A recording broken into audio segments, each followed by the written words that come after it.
In Central California, one prison is on the brink of war. This is a house full of gasoline. At any point, it can ignite. Two gangs, the whites and Southern Mexicans, are squaring off, making weapons, melted down, plotting assaults, and viciously attacking each other. Stay still. The officers struggle to keep them under control.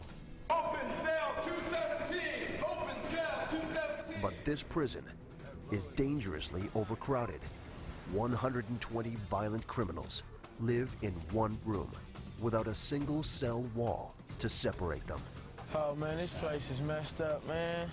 In the brewing race war, this could be ground zero. Welcome to Salinas Valley State Prison.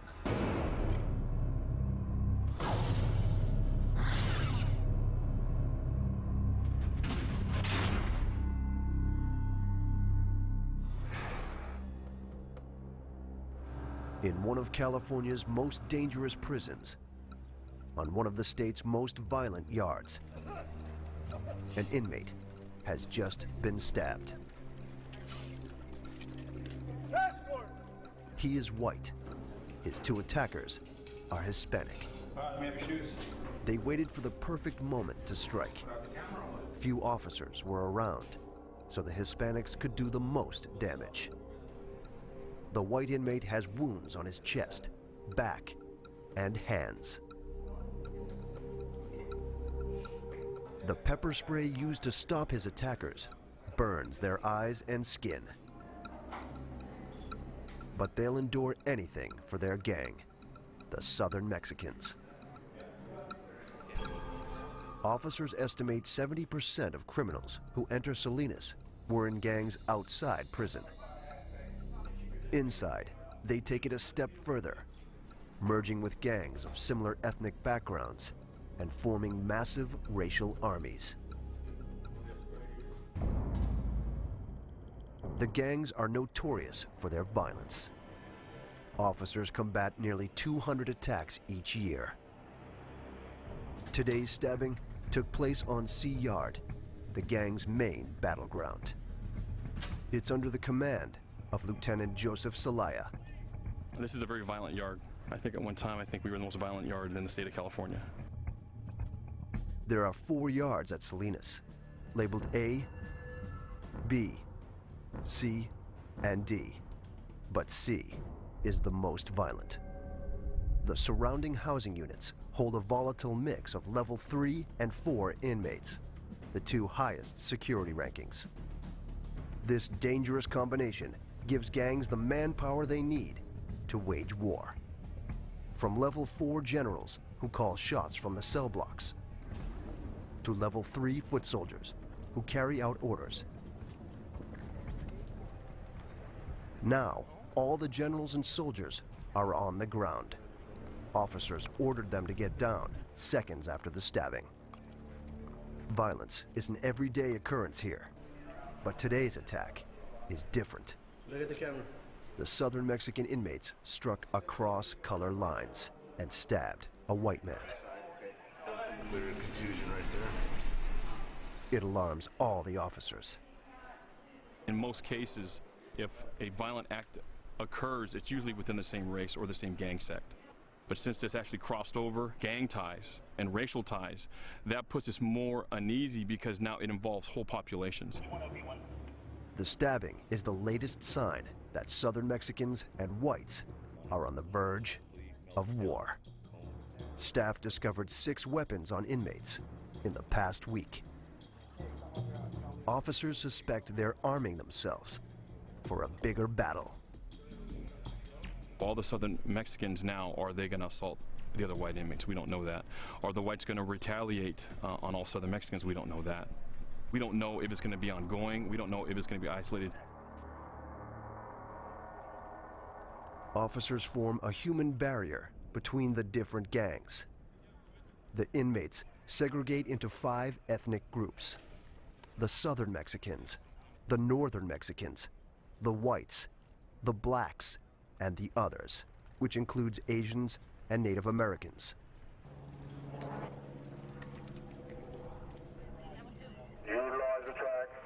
Select your housing unit. Charlie 1, A-pod. Do not cut across the grass. Officers allow the blacks, northern Hispanics, and others to leave the yard without being searched. But staff take every precaution with the two gangs they're most worried about, the whites and southern Mexicans. Officers search each of these inmates for weapons by hand. All right, back up. Charlie 8, A-pod. Stay still. Prisoners hide knives, called shanks, in the ground, in their clothes, or in their bodies. Turn your face the other way, please.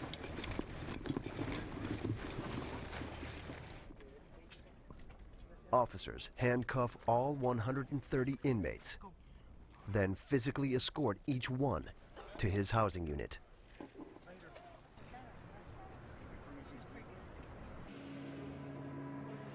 The most dangerous inmates, classified as level 4, live in C cell block. The criminals behind these doors include the gang leaders, called generals, who order assaults, riots, even murders. One of the southern Mexican generals ordered today's stabbing. Officer Richard Reynoso wants to know who. If he can figure out which major players are involved in the brewing war, he may be able to stop the next battle. The key to everyone's safety will be keeping the whites and southern Mexicans under control. The biggest fear would be assaults on staff. Keeping control of the yard is the number one thing. But there is another place in this prison far more likely to spiral out of control. C Gym. It's been converted into a makeshift dorm. Salinas is severely overcrowded, packed with 500 more inmates than it was meant to hold. 120 of them live in the gym, stacked 3 high, with no cell walls to separate them. The crowded conditions increase tension between the groups, and their numbers are far from equal. The southern Mexicans dominate with 63 inmates. There are 20 northern Hispanics, 13 blacks, 14 others, and only 9 whites. The only thing that separates them are the gang and racial lines they draw. It's all really race. Everything is about race. We try to make sure, we stay together. Anything can happen at any given time. These inmates join gangs for protection. There is safety in numbers. They become the gang foot soldiers, doing whatever the generals command. But unlike their generals, the soldiers have short sentences, a few months or years. Any gang violence they commit will extend their time behind bars. This is the jungle. It's got insane rules, and you're going to have to live by them. Travis Evanoff and John Berry survived the last 6 months in C Gym by sticking with the whites. Both have only a few years left. Berry's in for robbing a gas station at gunpoint. Evanoff for assault with a firearm. If they can avoid war with the southern Mexicans, they'll likely get out on time. But they must follow their gang's rules. Rule number 1, be willing to fight and die for your gang. It's not only about preserving yourself, it's about preserving who you hang out with. Rule number 2, respect every gang's territory. Your goal is just to navigate this place. You don't walk through another man's bunk area. You don't walk through another man's day room. You don't get in another man's shower stall. Rule number 3, never discuss gang business, what inmates call politics. So are there politics in here, in the gym? That's something we can't talk about it, because after you guys leave, we have to live here, and we live by a certain set of rules. We can't discuss what's going on with other people's or any type of politics that would be in here. We cannot, it's something we just cannot discuss.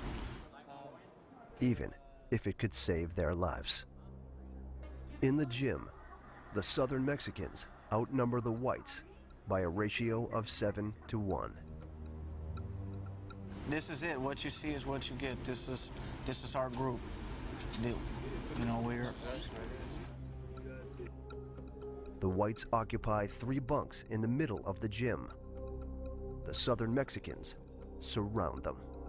The other 3 groups, the Northern Hispanics, blacks, and others, are positioned on the opposite side of the gym. Most inmates must cross through Southern Mexican territory to use the bathroom, watch television, or go to the yard.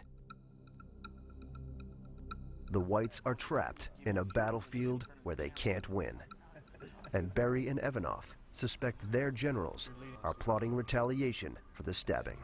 This is it's a house full of gasoline. At any point, it can ignite. On the other side of Salinas, a busload of new inmates is pulling in. Lopez. Renteria. Of the 10 men on board, all are level 4, except one. Chris Brown is a level 3, doing time for violating parole. This is his second stint in prison. The first was for grand theft. Okay, go ahead, strip out. Everything.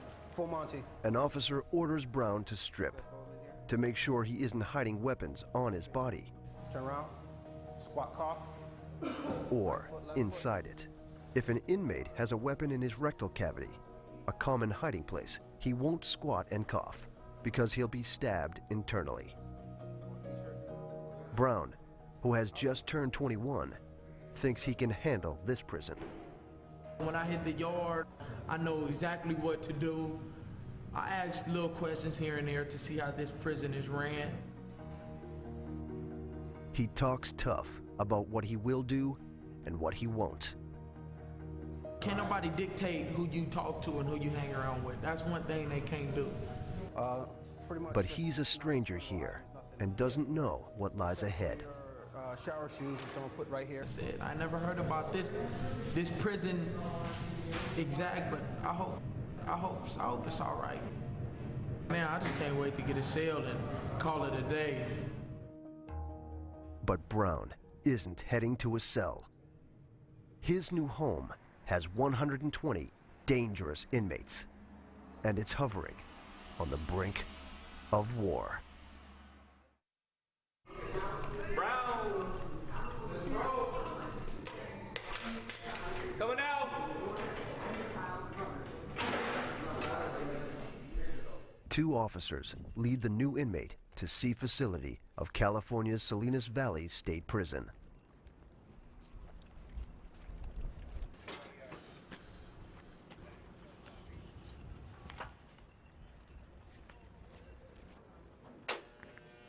Behind these walls, a race war between the Southern Mexicans and whites is reaching a breaking point.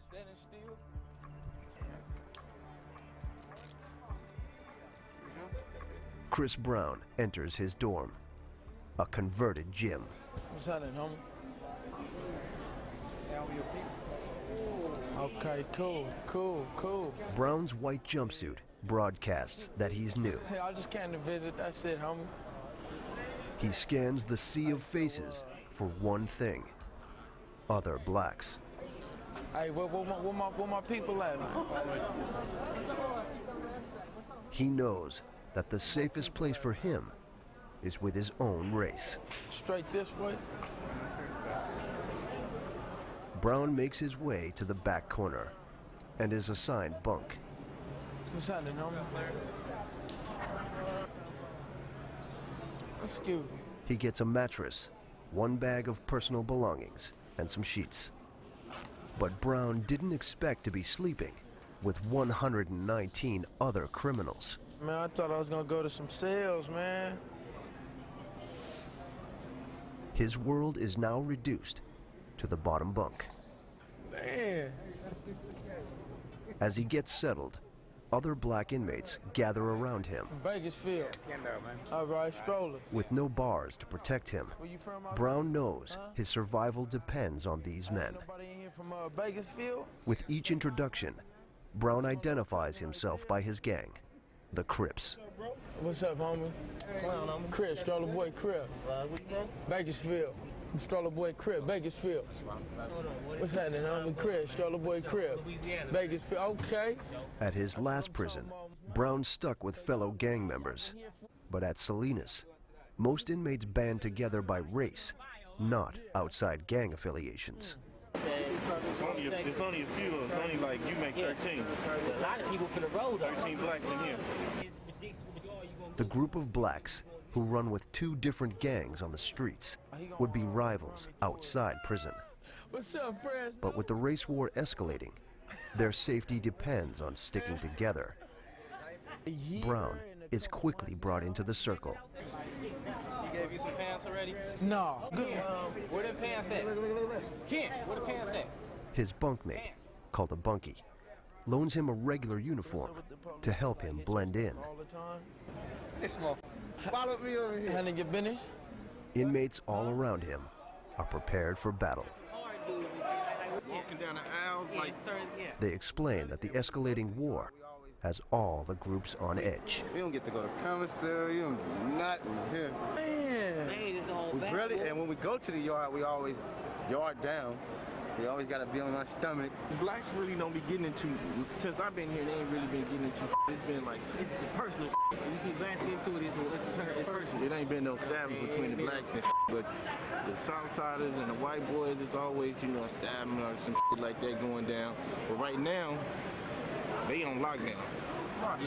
You know, somebody just got stabbed like 5 days ago or something on the yard. So they on lockdown. Man, it's been like 5 of them, 5, 6 of them last 2 weeks. That's why I'm like, It is more than Brown bargained for. down, take a shower. He has one advantage. Most of the black inmates are assigned to the gym's back corner. They've made this their main hangout, hoping that staying on the sidelines will help them avoid trouble. Their survival strategy in the midst of the escalating war? Ignore violence between the whites and Southern Mexicans. Mind your own business in here. If you get in that you know, what's going on, you know what I mean? Why are you guys fighting? Next thing you know, we got a problem. See the dips that I do when I'm with it, because every day of the week is... To stay safe, the blacks avoid the most dominant group, the Southern Mexicans.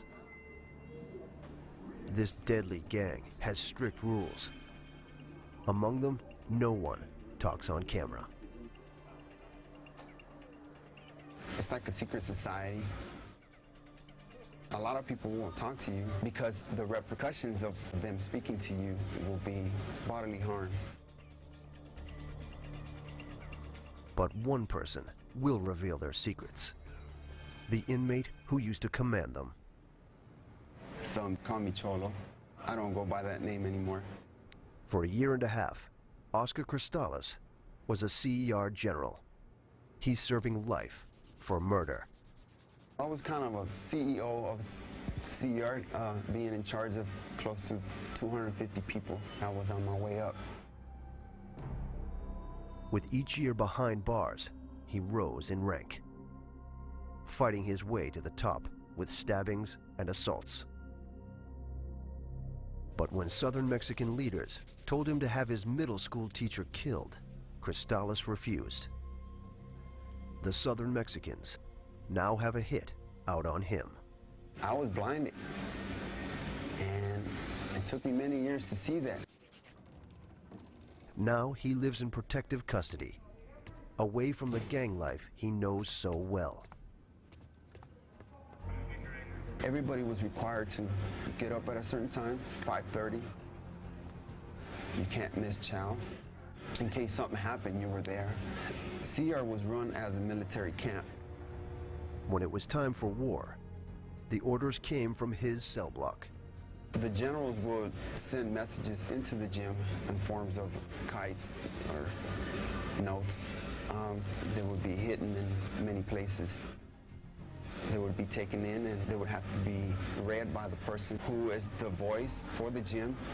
They have to have someone there that takes the order and he passes it on to everybody else. And his soldiers had to obey. If someone was to say no, they would get stabbed. Cristales suspects today's escalating war started because the whites broke Southern Mexican rules. Every yard that it's run by Southerners, the whites have to abide by our rules. These are the consequences of people not bowing down to Southerners. We have the people, we have the weapons. They're just trying to show them who's boss. That's how I knew for a fact this ain't supposed to be here. Chris Brown doesn't know the Southern Mexicans' rules yet, but he's become fast friends with convicted drug dealer Philip Vaughn, nicknamed Louisiana. They crack jokes and goof off. What he say? Why he take that Ferrari? Why he didn't take that? Then, Louisiana offers to teach Brown how to avoid Southern Mexican territory. Every square foot is segregated.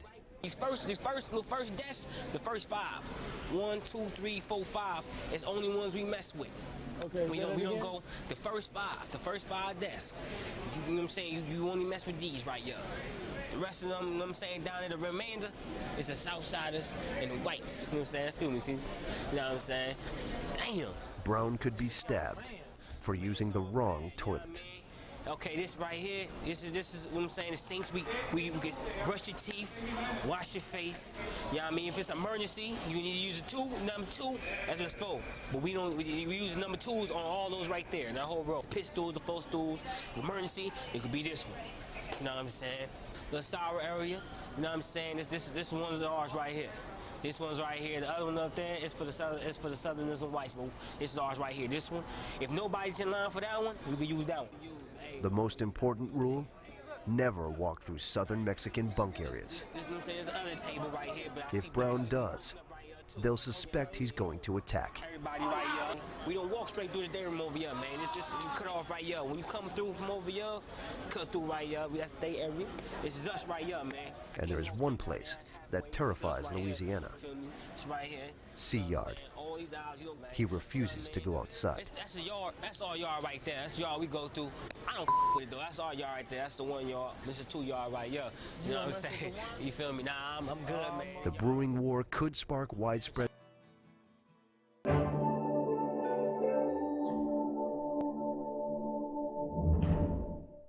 violence on the yard, forcing Louisiana to fight. If he does, the prison will add 3 months to his sentence. Back at his bunk, Brown admits he's overwhelmed by living with 119 inmates all around him. I was counting on going to sales. Sales is cool. You ain't gotta, you know, mess with different folks. You know, just one person. But there is one thing Louisiana failed to tell him. Brown has to be careful within his own race as well.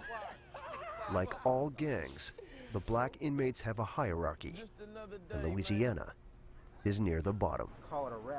Brown's bunkmate, Tico Mack, who goes by Holiday, is at the top, and he doesn't approve of Brown's new friend. Hey, you go buddy now. He gonna pretty much follow you anywhere you stuck. I try to warn you. Hey, I'm gonna tell you something like this, my guy. I know how to get rid of him, because I'm already knowing who's solid and who, you know what I mean? I'm gonna get at you, though, about that situation. You know him? Huh? You know him? Who? Dude. No. But I'm gonna let you know, you know. Best friends. Uh-huh. I thought y'all was best friends. Oh, no, we just chopping it. You know, I gotta meet Holiday, folks, you know what I mean? who's serving 7 years for armed assault, lets Brown know he has ways of getting rid of black inmates he doesn't like. You notice my other bunkie is gone, right? Huh? You guys notice he's missing. He's in the hole now for nothing. Oh, man, this place is messed up, man. Already. Brown finally realizes just how dangerous his new home is. This is it. That's all I got to look for until I get out. That's about it, man. Hopefully everything will go good. Hopefully. Outside C Gym, the yard is empty. The inmates are kept inside for 3 days. The whites and Southern Mexicans are peaceful. So on the 4th day, the prison allows inmates back outside. But as they head out, an alarm shrieks. It's coming from C facility.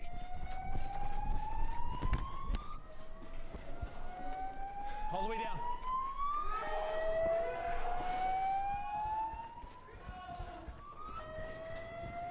California's Salinas Valley State Prison is under a Code 2 emergency, their second highest state of alert.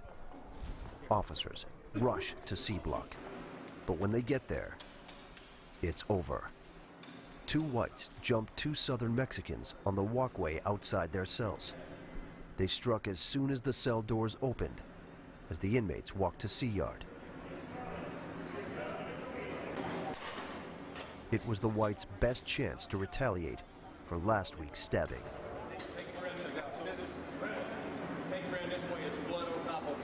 The white generals are sending a clear message. They will fight at any opportunity. It means Salinas Valley State Prison has a race war on its hands. The officers now know that recent violence between the 2 races was all interconnected.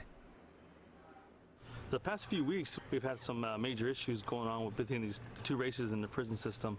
The whites and the Southern Mexicans, they've been assaulting each other, and this is what led up to today.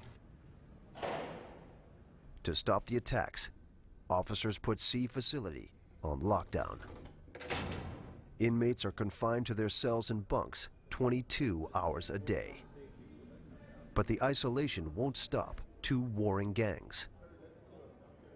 In fact, gangs often instigate lockdown on purpose to plot their next move. We go on lockdown whenever we want. We have control of everything that happens in the prison except the gates. Restricted to their cells, the whites and Southern Mexicans have time to make weapons, turning everyday items into knives and shanks. And they'll find ways to communicate their battle plans. If everybody's on lockdown, they will pay people. They pay them off with dope, money, to get a message to wherever they need to get to. All the foot soldiers can do is wait for orders. Prison is just, it's 2 things. It's boring and it's terrifying. Boring because nothing ever happens, and terrifying because anything can happen. The war makes new inmate Chris Brown nervous. He's struggling to adjust, something he'll only discuss out of earshot from the other inmates. When I walked into the gym for the first time, I thought it was gonna be pretty cool, you know what I mean? You know, so I thought it was gonna be lovely. And that was, man, everything changed from there. Lockdown traps Brown in his bunk area. He leaves only for 3 meals and 1 shower a day. This week been hard, man. All you do is sleep, read. It ain't really been good. Brown won't go into specifics about the war. If he's learned one thing, it's that discussing gang politics is strictly off limits. What goes on the yard stays on the yard, you know what I mean? And that's how it is here. That's how it is in prison. His revelations came at a high price.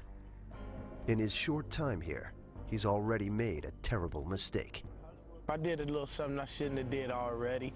You know what I mean? Walked in a different, in the Southsiders area on accident, you know, and my people talked to me about that. Black inmates had to apologize to the Southern Mexicans. For the black group, which is trying to lay low, it was unwanted attention. He won't make that mistake again, you know what I mean? He's a grown man. He's not going to keep just deliberately up. Let's go. If Brown messes up again, his own race could turn on him. Just a few days ago, they suddenly forced out one of their own. Louisiana is gone. The other black inmates scared him so much, he asked to be put in protective custody, the ultimate shame in other inmates' eyes. He refuses to come out of his cell, and Holiday won't say exactly what happened. Louisiana had several passes and several opportunities to be a man. He couldn't step up to the plate, so he had to go, plain and simple. Holiday wants his fellow blacks to take their surroundings seriously. You got anything to say on that, man? Especially in the midst of a war. It's not really funny in here.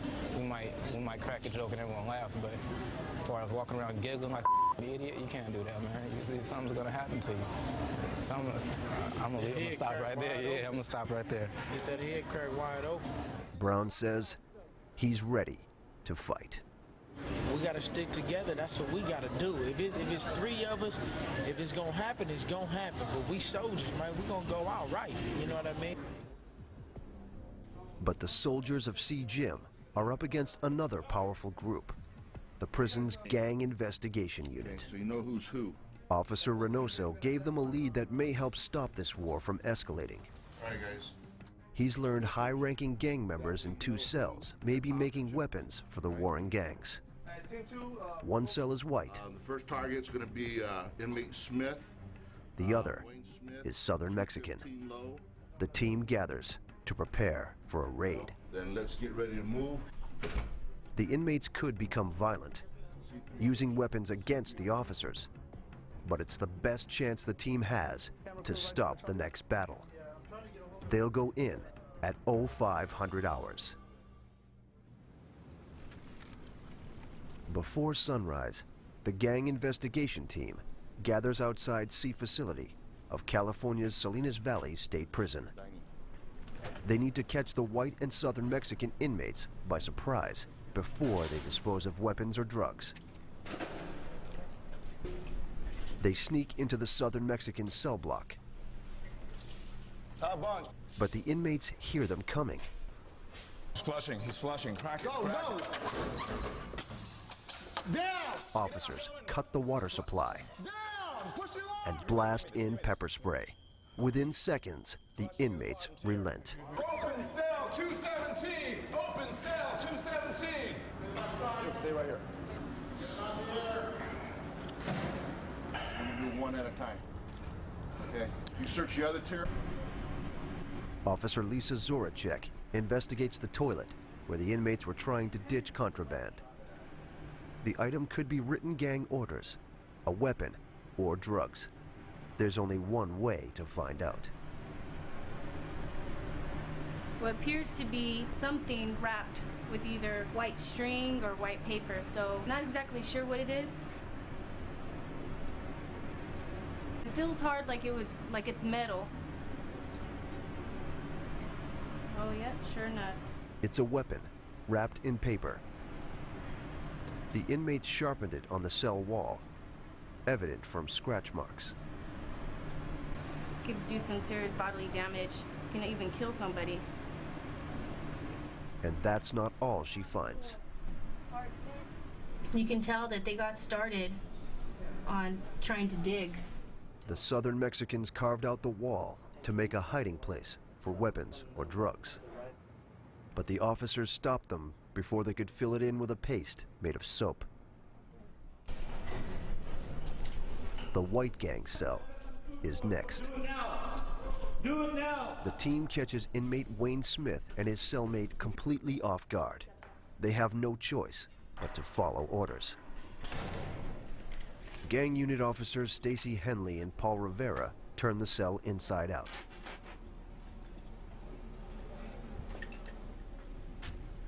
They discover a shank hidden in a sock. Henley suspects it's made of a coffee cup handle. I think that's actually one of the state-issued cups. It's the handle. There's a blue one. And it would be this portion right here. And what they do is they take a pair of boxer shorts and they pull the elastic out and they'll cut right through it. And then they take this, heat it, melt it straight or as straight as they can get it, and then they'll attach the metal and they'll Her theory is dead on. She finds the cup used to make the weapon. So this is the cup that we believe that they used to make that weapon out of. And as you can see, what they do is they cut off the end, straighten it, and then place their metal stock on there. See what kind of letter it is. Then the officers find something big, a ripped up inmate letter known as a kite. This is how the inmates communicate from one pod to another. They'll give it to someone to run from pod to pod or building to building. He said he had to take care of some debts, so he's only got one packed round. The kite may order the white gang to carry out a hit against the southern Mexicans. Officer Henley immediately pieces it together. The information on here can be anywhere from narcotics to planned assaults. Henley discovers the kite was sent from an inmate to the target of the cell search, Wayne Smith.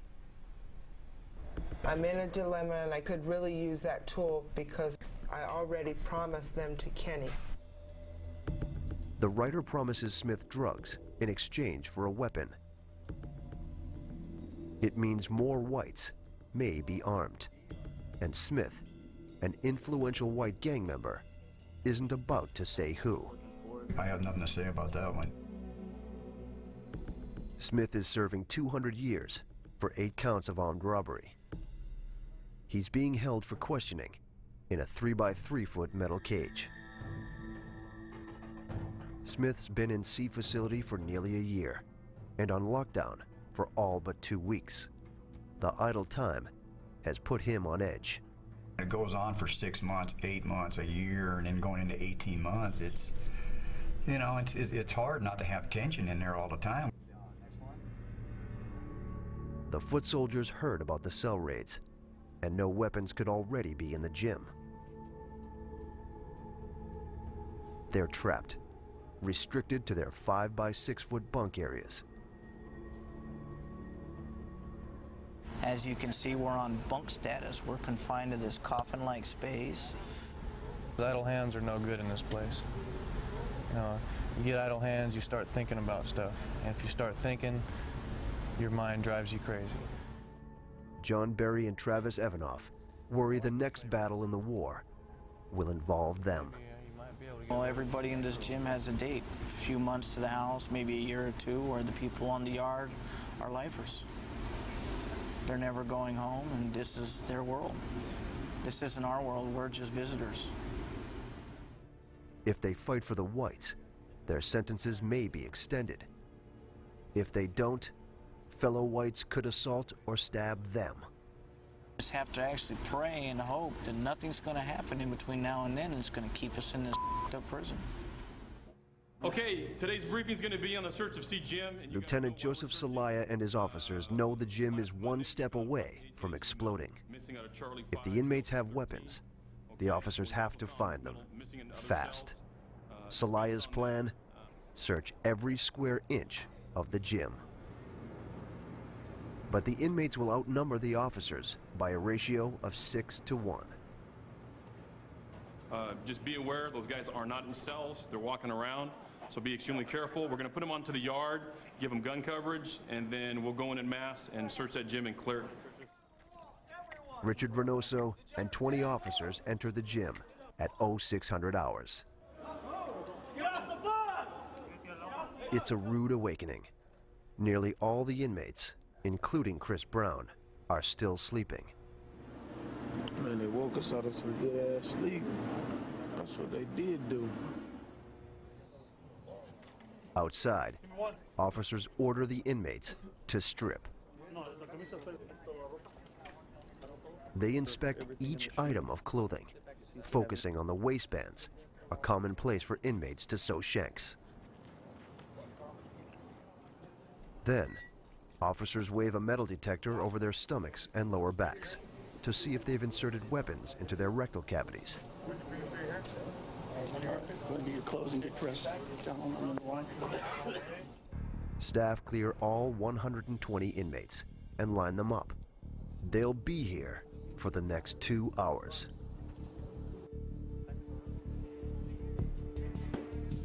We've had numerous stabbing assaults. cell fights. We had people request for protective custody.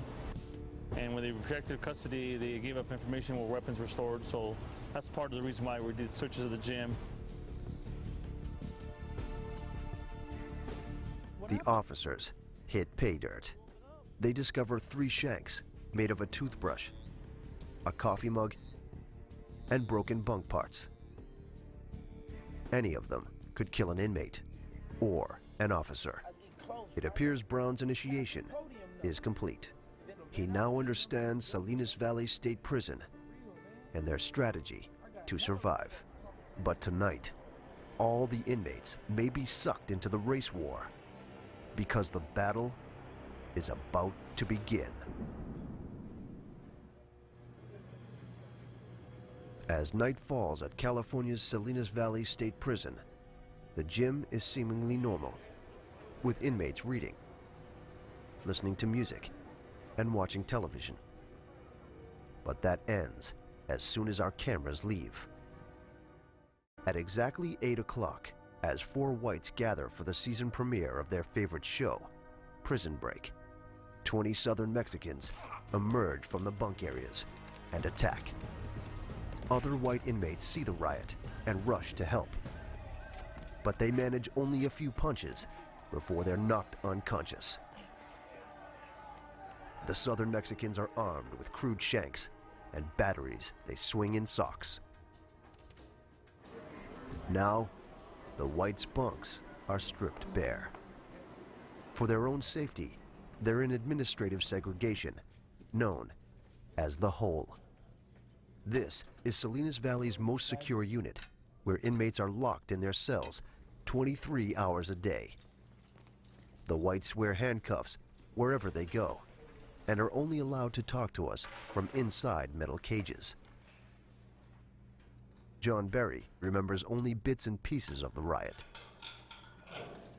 I heard fist cracking. I looked over and saw that it was a racial riot between us and the Southsiders.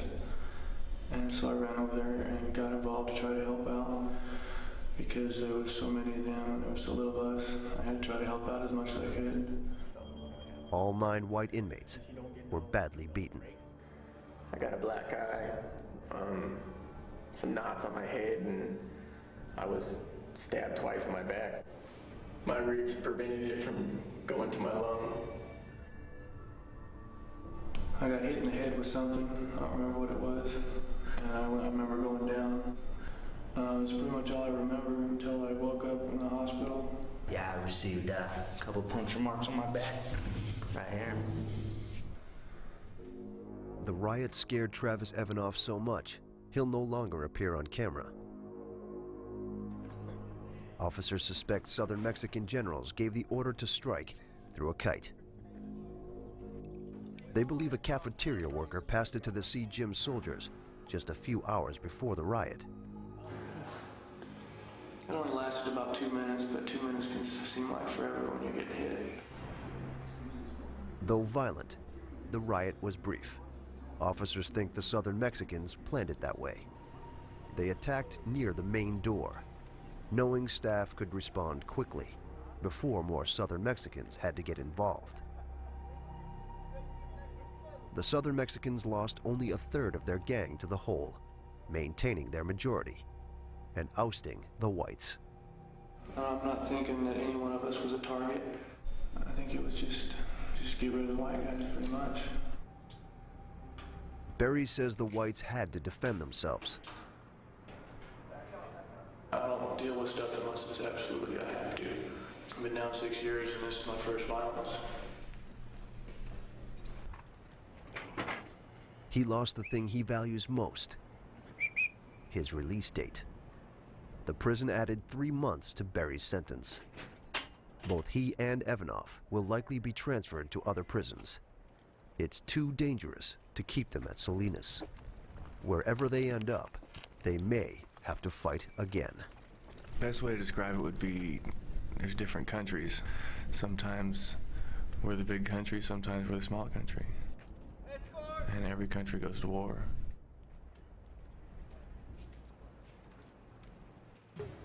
In the gym, the black gang's strategy of laying low paid off. They managed to stay safely on the sidelines.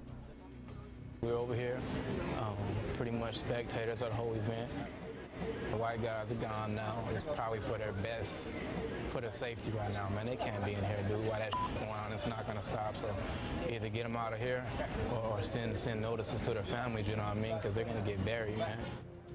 For Chris Brown, the riot was another eye-opening experience about just where he lives and whom he lives with. For now, he knows how to navigate this minefield. I only got 4 months left. I can make it out of here. I can go home. The riot proves to officers this war is just beginning. The gang generals are now willing to call up entire armies. In this overcrowded tinderbox, a spark has flared into a flame. All staff can do now is attempt to control the violence. They'll keep searching. We'll never stop searching.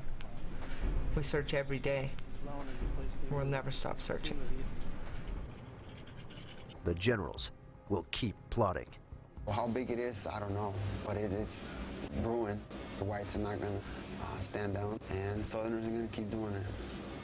So it's just the beginning. And the soldiers will keep fighting. Just like in a war, there's a general commanding the troops. That's the way it works. Because the violence will never end. In the war zone, that is Salinas Valley State Prison.